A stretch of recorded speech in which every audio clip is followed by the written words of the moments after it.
नमस्कार किसान साथियों, इस वीडियो में हम लोग लहसुन की तेज़ी मंदी के बारे में बात करेंगे और देखेंगे अभी मार्केट किस तरीके से चलता हुआ दिखाई दे रहा है और आने वाले दिनों में किस तरीके की बाज़ार चलती हुई दिखाई दे सकती है। अभी अगर आप चार्ट्स पे देखें तो मार्केट में कुछ भी क्लियर नहीं दिख रही है, क्योंकि प्राइस कभी ऊपर जा रही है, कभी नीचे आ रही है और एक रेंज में आप बोल सकते हैं रेंज में मार्केट ट्रेड करती हुई दिखाई दे रही है। नीचे में 70-75, ऊपर में 85-90, इसके बीच में मार्केट कई दिनों से लगभग हम लोग मान के चल सकते हैं पिछले 1 महीने से मार्केट इसी रेंज में ट्रेड करती हुई दिखाई दे रही है। तो अभी अब क्या सब सिचुएशंस बन सकती है उसके बारे में थोड़ा डिस्कस करते हैं और एक्सपोर्ट की क्या सब खबर आ रही है, किस तरीके की डिमांड्स एक्सपोर्ट में आ रही है उसके बारे में भी चर्चा करेंगे। ख़ास करके चाइना की अभी हार्वेस्टिंग शुरू हुई है, उसकी रिपोर्ट हम लोग बात करेंगे कि चाइना में किस तरीके की अभी एक्सपोर्ट की जा रही है और वहाँ पे प्रोडक्शन किस तरीके की आ रही है। चार्ट पे देखें तो चार्ट पे कुछ भी क्लियर अभी पता नहीं चल पा रही है। मार्केट पूरी तरीके से साइडवेज है, ना मार्केट नीचे आ पा रही है, ना मार्केट ऊपर निकल पा रही है। चाइना में अभी फ़िलहाल हार्वेस्टिंग का सीज़न है और अभी लहसुन की कटाई हो रही है और इस वर्ष जो लहसुन की क्रॉप्स आ रही है वो पिछले 2 सालों की तुलना में अधिक आ रही है, यानी कि उसका प्रोडक्शन बहुत ही अच्छा हमें देखने को मिला है। परंतु जो चीन का एक्सपोर्ट है वो काफ़ी हद तक ड्रॉप हुआ है। जो भी यूरोपियन कंट्रीज़ या फिर अमेरिका में जो एक्सपोर्ट किया जा रहा था, उसमें हमें काफ़ी कमी नज़र आती हुई दिखाई दे रही है। इसका सबसे बड़ा वजह है जो यूरोपियन कंट्रीज़ हैं, जैसे कि स्पेन हो गया, इटली हो गया, नीदरलैंड हो गया। तो ये सारे कंट्रीज़ में जो गार्लिक का प्रोडक्शन है, जो नीदरलैंड री-एक्सपोर्ट कर रही है, उसकी वजह से चीन की लहसुन का जो एक्सपोर्ट है, उस पे ख़ासा प्रभाव पड़ा है। और जैसा हमने देखा भी था, अभी अमेरिका और चीन के बीच में जो ट्रेड वार चल रही थी, उसके कारण भी कहीं न कहीं अमेरिका में जो चीन की डिमांड्स थी, वो काफ़ी हद तक कम हुई है और अमेरिका अपने विकल्प के तौर पे मेक्सिको की तरफ गई है और मेक्सिको से लहसुन की आयात कर रही है। तो ओवरऑल लहसुन का जो इंटरनेशनल लेवल पे जो ट्रेड चल रही है, वो बहुत ही ज़्यादा अनबैलेंस्ड तरीके से चल रही है, जिसका असर इंडियन मार्केट्स पे भी पड़ेगा। ये one of the main reason है जिसके कारण अभी इसके भाव में बहुत ज़्यादा ही फ्लक्चुएशन हमें देखने को नहीं मिल रही है और मार्केट में मंदी भी नहीं आएगी। मंदी इसलिए नहीं आएगी क्योंकि मार्केट की पोटेंशियल इन फ्यूचर बहुत ही अच्छी होने वाली है, बहुत ही हाई पोटेंशियल इसके पास है मार्केट को ऊपर जाने का। कंजम्पशन की बात करें तो दुनिया भर में 3 सबसे बड़े कंजम्पशन के देश हैं। कंजम्पशन यानी कि खपत जहाँ पे सबसे अधिक होती है, जिस पे सबसे ज़्यादा चीन में लहसुन की खपत होती है, जो कि सबसे बड़ा एक्सपोर्टर भी है और गार्लिक प्रोड्यूसिंग कंट्री भी है। दूसरे नंबर पे इंडिया आती है और तीसरे नंबर पे बांग्लादेश। तो बांग्लादेश जो मार्केट है, वहाँ पे जो लहसुन का एक्सपोर्ट किया जाता था हर साल, वो इस बार काफ़ी कम मात्रा में एक्सपोर्ट किया जा रहा है। चाहे वो इंडिया से हो, चाहे वो चीन से किया जा रहा हो। तो दोनों ही देशों से जो बांग्लादेश की तरफ एक्सपोर्ट किया जा रहा था, वो काफ़ी हद तक कम हुआ है क्योंकि बांग्लादेश खुद भी गार्लिक के प्रोडक्शन पे काफ़ी ज़्यादा ध्यान दे रही है। तो इंटरनेशनल लेवल पे मार्केट जो लहसुन की मार्केट है, वो अनबैलेंस तरीके से अभी चलता हुआ दिखाई दे रहा है।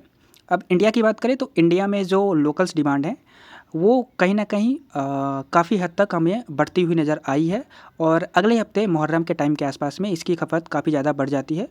तो शॉर्ट टर्म में देखें तो शॉर्ट टर्म में इसकी डिमांड पिछले हफ्ते के मुकाबले काफ़ी अच्छी होने वाली है और जो आवक आ रही है मंडियों में, आवक भी एक तरीके से देखें तो सीमित ही आ रही है। किसी दिन आवक कभी ज़्यादा होती है तो किसी दिन कम हो जा रही है। तो एक बैलेंस तरीके से आवक भी आती हुई दिखाई दे रही है। हालाँकि आवक में जो इज़ाफ़ा हुआ था पिछले हफ्ते जब मार्केट डाउन गई थी, उसके बाद मार्केट में थोड़ी-सी कम हुई थी आवक और बाज़ार फिर से ऊपर की तरफ आता हुआ दिखाई दिया था। यानी कि फ़िलहाल देखें मार्केट की ट्रेंड, तो ज़्यादा आवक आ रही है तो नीचे एक बेस प्राइस 70-75 के आसपास मार्केट जा रही है और कम आवक आ रही है तो ऊपरी स्तर पे 85-90 के आसपास मार्केट जा रही है। तो ये जो मैं प्राइस बता रहा हूँ, ये अच्छी क्वालिटी की, सुपर क्वालिटी की जो एवरेज प्राइस है, उसकी प्राइस मैं बता रहा हूँ। बाकी जो भी क्वालिटी होगी, उसको आप इस तरीके से कंपेयर कर सकते हैं। अगर टेक्निकल की बात करें, तो टेक्निकल चार्ट्स जो कि पिछले 4 महीने से लगातार हर बार काम किया है। जब मार्केट 50 के आसपास थी, तब भी मार्केट ने काम किया था। जब 75 के नीचे मार्केट ट्रेड करी थी, तब भी हमने बताया था कि इसके ऊपर निकलने के साथ ही मार्केट में एक अच्छी रैली आएगी, जो कि मार्केट 75 से 95 तक गई थी, यानी कि टोटल 20 रुपये तक की तेज़ी हमें देखने को मिली थी। उसके बाद हम लगातार बताते हुए आ रहे हैं कि 75 हमारा एक बेस प्राइस है और मार्केट इसको नहीं तोड़ रही है। पिछले 1 महीने से मैं बताता आ रहा हूँ कि हमारा बेस प्राइस है, इसके नीचे मार्केट जाती है तो ही हम मंदी मानेंगे, नहीं तो मार्केट एक रेंज बाउंड इसको समझ सकते हैं और एक रेंज में ही मार्केट सामान्य रूप से चलती हुई दिखाई देगी। तो टेक्निकल पे भी मार्केट ऊपरी स्तर पे जो इसका रेजिस्टेंस है 95 का, या फिर 95 तो हाई होगी, 85 टू 90 इसके आसपास मार्केट लगभग ये तीसरी बार जा चुकी है और तीनों बार ही मार्केट में प्रॉफिट बुकिंग हमें देखने को मिली है। पिछले 1 महीने में ये रेट 3 बार गई है, तीनों बार मार्केट यहाँ पे आई है, मार्केट ने रिजेक्शन लिया है और मार्केट में यहाँ पे प्रॉफिट बुकिंग देखने को मिली है। लेकिन जब मार्केट बार बार किसी रेजिस्टेंस के आसपास आए या फिर किसी लेवल को तोड़ने की कोशिश करे, तो शॉर्ट टर्म में कुछ दिनों के लिए मार्केट में एक तेज़ी बनती हुई दिखाई देती है। और मार्केट में तेज़ी हमें कब समझ में आएगी, जब अब ये मार्केट वापस 70-75 के आसपास ना आए। मार्केट अगर 20 से कहीं से भी निकलते हुए ऊपर की तरफ आती है, इसका मतलब ये हुआ कि जो प्रॉफिट बुकिंग हो रही है वो कम पैमाने पे हो रही है। इसकी साइकोलॉजी बस इतना ही होता है, क्योंकि मार्केट बार बार ऊपर आई है, वहाँ से प्रॉफिट बुकिंग होते के साथ ही मार्केट नीचे आई है। इसका मतलब है कि सामने की मंडियों में आवक ज़्यादा बढ़ गई है, सामने की मंडियों में आवक बढ़ी, लोगों ने स्टॉक निकालना शुरू किया, तो मार्केट में कमी आएगी, भाव में कमी आएगी ही आएगी। बट अगर अब वापस से मार्केट यहाँ पे आई है और यहाँ पे मार्केट रुकने के बाद उस लेवल पे यानी कि 70-75 के आसपास ना जाए, 20 से कहीं मार्केट यहीं पे होल्ड करता रहे, तो इससे हमें ये समझ में आएगी कि जिस तरीके की प्रॉफिट बुकिंग पहले देखने को मिली थी, जिस तरीके से स्टॉक निकल रही थी स्टॉकिस्टों की या किसानों की, उस तरीके से स्टॉक अभी नहीं निकल रही है। यानी कि लोगों ने स्टॉक धीरे धीरे निकालना शुरू किया है अब, तो मार्केट में अच्छी लेवाली देखने को हमें मिलेगी। यानी कि जिनके पास स्टॉक है वो होल्ड करके चल रहे हैं, वो सब शॉर्ट टर्म में जिनको बेचना था वो बेच चुके हैं, लॉन्ग टर्म के लिए वो लोग अपना स्टॉक होल्ड कर रहे हैं। तो ये साइकोलॉजी यहाँ पे काम करती है। तो मार्केट में पूरी तरीके से उम्मीद रहेगी कि इस लेवल को निकाल कर मार्केट एक नया रेट हमें प्रदान करेगी और वो जो रेट होगा वो लगभग मौजूदा भाव से 15 से 20 रुपये तक की तेज़ी देखने को मिल सकती है, बशर्ते मार्केट 70-75 के आसपास वापस ना जाए। अगर वहाँ पे आती है तो मार्केट में थोड़ा सा हमें और इंतज़ार करना पड़ सकता है, क्योंकि इसका मतलब सिंपल ये हो जाएगा कि लोगों की साइकोलॉजी अभी फ़िलहाल ये कह रही है कि मार्केट में ना ही बहुत ज़्यादा तेज़ी रहेगी, ना ही बहुत ज़्यादा मंदी रहेगी, तो ऊपरी लेवल पे मार्केट में प्रॉफिट बुकिंग करनी है और नीचे आएगी तो मार्केट में ख़रीदारी करनी है। तो इस तरीके की साइकोलॉजी फ़िलहाल चलती हुई दिखाई दे रही है। लेकिन जैसे ही मार्केट यहाँ पे बीच में कहीं रुकेगी, तो वो जो साइकोलॉजी है वो साइकोलॉजी की चेन ब्रेक हो जाएगी और मार्केट में एक अच्छी सी तेज़ी या फिर अच्छी सी लेवाली हमें देखने को मिल सकती है।